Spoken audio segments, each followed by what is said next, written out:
Okay, students, so what I thought I would do is talk to you today about the ellipse equation where you have to complete a square. You read the instructions here. It says to find the center, vertices, foci, and eccentricity of the following elliptical equation. And also notice in blue, I wrote the page number. If you'll go to those pages in your textbook, you'll see an example of how to complete the square.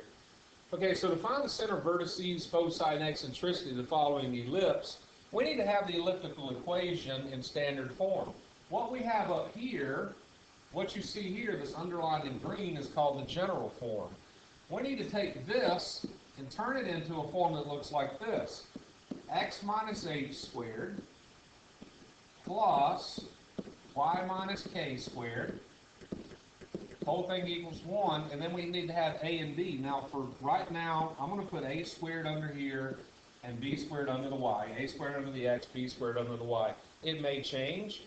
That part we're not worried about. But the whole idea is that we need to take this big long equation that is in general form and turn it into standard form. Well, a couple of things to notice. First, in standard form, we have all of our x's tied together, all of our y's tied together, and then equals something other than things with an x and a y. Okay, so if that's the case that we're going to work with, then maybe it should make sense that what we should do in the general form, and so that we can start to get this to look like our standard equation, so that we can start to get it to look like this, then maybe we should group our x's and our y's together. So, and everything that doesn't have an x and a y goes to the other side of the equation. So the first thing I'm going to do, I have a 4x squared up there. That's there. And then I have a minus 8x. So I'm going to group them together. I'm going to put a plus. And then I have a y squared and a 4y.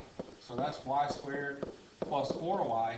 And this negative 8 doesn't have an x or y attached to it. So I'm going to move to the other side of the equation through addition. So now I have grouped my x's and my y's together. So what I want to do is I want to take this 4x squared minus 8x and make it look like x minus h. And I want to take this y squared plus 4y and make it look like y minus k squared. And the way I'm going to do this, if you will remember, is I'm going to use a method known as completing the square. And completing the square is a strategic way to factor. That's what that is. It is not, well, it is factoring, but it's a strategic way to do it. So, if you will remember, the things that we had to think about when we complete the square are that there should be a 1 in front of our coefficient with the squareds. And in this case, we don't have a 1 in front of the x. We have a 4. So we're going to have to deal with that. With the y's, we're okay. The other thing you had to think about was that once you do have that, you took half of this b coefficient, which I'm underlining in red, you took half of that, and then you squared that number, and then you added it to the other side. Or you added it to both sides. You'll see what I'm about to do here. Alright, so here's what we need to do. Let's focus on the x's. First thing, like I told you just a second ago, we need a 1 in front of this x squared, and we have a 4. So what we're going to do is we notice we have a 4 in common with both terms right there. So what I'm going to do is I am going to factor out a 4. Now, I could factor out a 4x, but I don't want to. This is strategic. I'm going to factor out a 4 and leave x squared minus 2x in its place. And I'm going to leave that part blank. Okay? Now, for the y, I'm just going to leave that one like it is because there is already a 1 in front of that y squared, so we're good. And I'm going to leave a blank here. I'm going to put that equal to 8. And now here's what I'm going to do. Remember, the whole idea behind completing the square was to take half of this number and square it. Half of negative 2 squared, half of negative 2 is negative 1. Negative 1 squared is 1.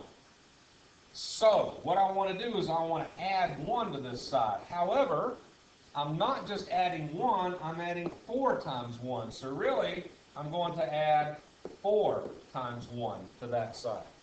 Okay? Now, I can already tell that I'm going to run out of room here, so I'm going to rearrange this a little bit. I'll leave that like this is equal to 8 plus 4 times 1, and I'm going to finish the rest. Okay? Now, right here, with the y's, what I want to do is take half of this number, the b coefficient there. Half of 4 is 2. I want to square it. 2 squared is 4. And so now what that means is I'm going to add this 4 over to the other side. And since there's really a 1 right here, I'm doing 1 times 4. Okay? Now it's just a matter of cleaning up. And this whole idea is about taking this in general form and turning it into standard form. So I'm going to work over here for a minute. 8 plus 4 is 16.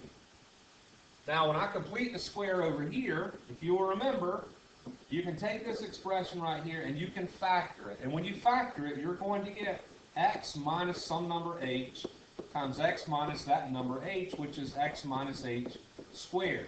That's the whole idea behind completing the square. You can go through and do all that. Factor it the way you learn in Algebra 2 or whatever.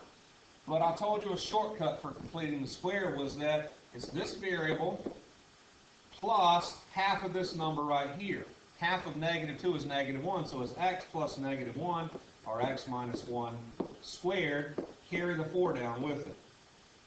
So that means this over here is going to be half of this y, it's going to be this variable y plus half of this 4, 2, squared is equal to 16. So just to, let me clean this up a little bit. Whoops, should have done that.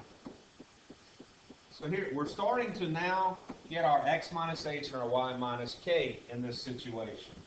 All right, so I'm going to just rewrite this a little bit down here. I'm going to change colors. I have 4 times x minus 1 squared plus 1 times y plus 2 squared is equal to 16.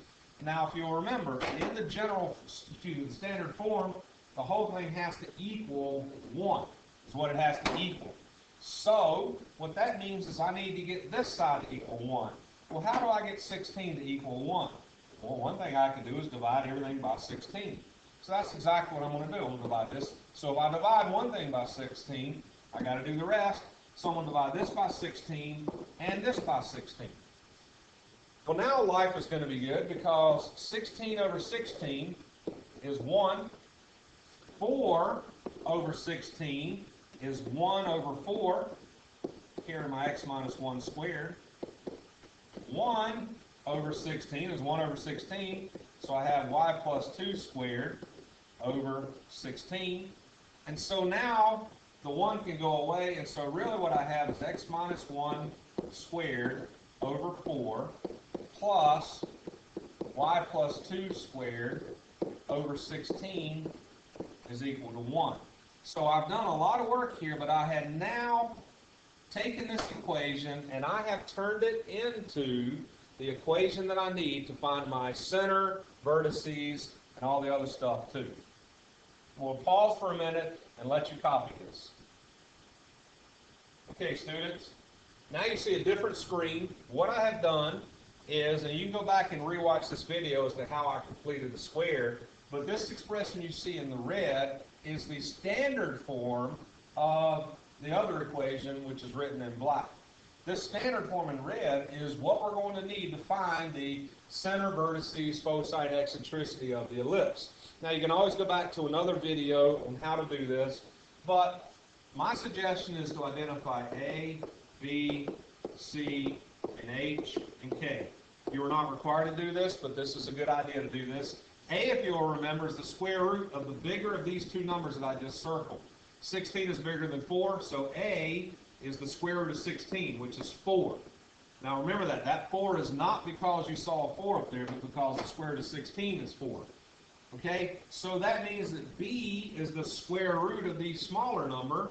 4 is the smaller of the two numbers, so B is the square root of 4, which is going to be 2. All right, so let me get these circles out of the way here so that we don't have to worry about those. So I know that A and B is 4 and 2, and I know that C is the square root of A squared, 16, minus B squared, 4. And that's the square root of 12. Now I know the square root of 12 will break down into, let's see, what would it be? It'd be 2 squared root of 3. But in this case, We'll leave it alone. We're not going to worry about that. In the multiple choice situation, you may have to break that down, but I'm not going to enforce that right now.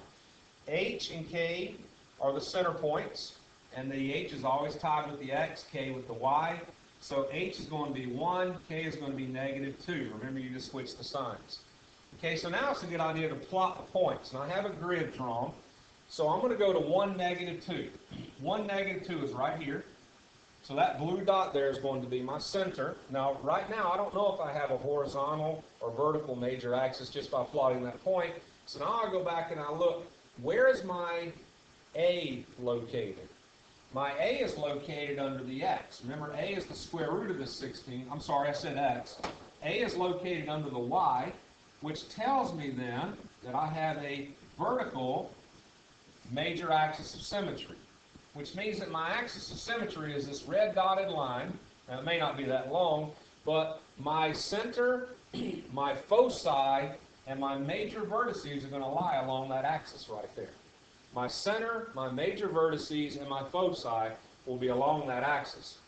I now know that A tells me that my major vertices are 4 units away from the center. So I'm 4 units above, 1, 2, 3, 4, and 4 units below, 1, 2, 3, 4. Okay, now, some people like to see, so let's just go ahead and shorten the axis to make it correct.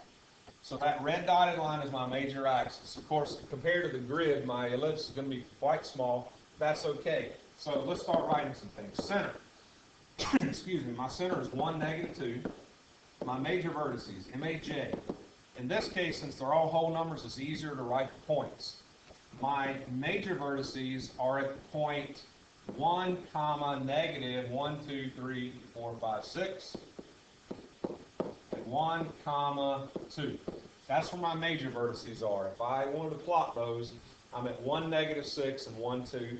My minor vertices, now my minor vertices will have to be to the right and to the left. How far to the right and to the left? Well, they are 2 units to the right and to the left. So I go over 2 this way, and I go over 2 this way. So the green ones are my minor vertices. I'll write that in green here. Okay, and again, since these are whole numbers, it's easier just to write out the coordinates. So this coordinate on the left one is going to be -1, -2. And on the right one is going to be 3, -2. So I have my center, my major vertices, my minor vertices. The next thing we want to do are the foci. All right, and I'm just going to put 2 dots arbitrarily up here, and I'll drag them in. You don't have that luxury. But one of the foci has got to be on the major axis between the center and one of the major vertices. The other foci is on the other side of the center, between it and the major vertex. How far away? Well, they are the square root of 12 units away. So the question now becomes, this point right here, this one, I'm going to pull this one out. The top red point you see right there, how do we measure how to get to that? Well, some people would say we're going to go over this far and up this far. Well, they're right. But the way to actually get this accurate is to say that we're going to go over 1, and then we're going to go down to the -2 on the y-axis, and then go back up the square root of 12. So to get to this red dot right here, which I'm pointing at, we need to go over 1, starting at the origin, go over 1, and then go down and then back up, is what we need to do. So for us to get to, let me clear that out, get the clutter out. To get to this focal point down here, I need to do the same idea. I need to go over 1, and then what I need to do is go down 2, and then I need to go down another square root of 12. So I rewrite this as this, 1 comma plus or minus, excuse me, 1 comma -2 plus or minus the square root of 12. So that's my foci. And then the last thing, the eccentricity is nothing more than the C coefficient divided by the A coefficient, which is just going to be the square root of 12 over 4. And that might reduce, and that's fine if you reduce it or turn it into a decimal. So I hope this has been helpful to you.